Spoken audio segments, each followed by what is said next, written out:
Hello guys, this video is for my reflections on how Viksit Bharat Youth Parliament 2025 shaped my public speaking, and I will show you guys. I am Balkasta Thongni from St. Xavier College in Mount Karwan. 75 years ago, a visionary document was born, one that did not just define laws, but shaped every soul of a nation. For 75 years, it has been the guiding force behind India's journey of democracy, rights, duties, and progress. Our nation has made remarkable progress in infrastructure, development in many sectors, and every corner of the state. Let's reflect a few aspects of development in India. In education, our literacy rate has risen from 18 to 80% plus till date, and we've established premier institutions like IITs, AIDS, NLSIU, and others. In economic growth and social development, we've made significant progress in various sectors, including agriculture, like the Green Revolutions and the Pradhan Mantri Fasal Bima Yojana, industries growth, tourism, hospitality, and healthcare.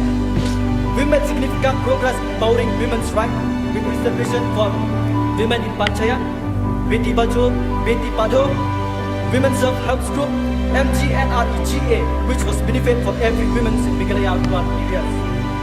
Each state in India has its unique story of progress and development.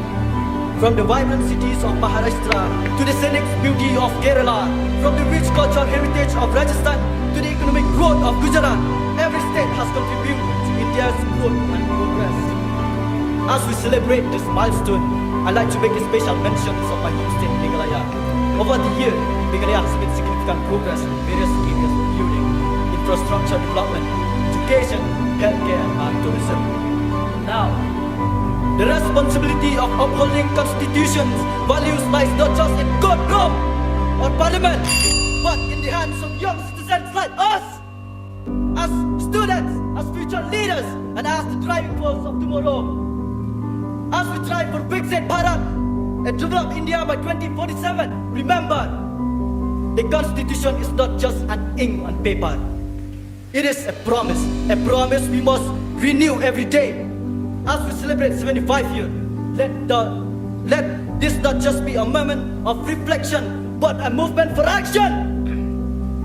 Let us not just enjoy our rights, but fulfill our duties. Let us pledge to uphold truths over misinformations, urtil unity over divisions, and progress over stagnation. This is why the 11th Sankam of Samvidas Divas become crucial. My friends, the strength of a nation is not measured by the words in its constitution, but by how its people bring these words to life. The future of India lies not in words, in policy, or in speech. It is our hand. Wake up, young citizens. Let's join together and change the nations. Jai Hind!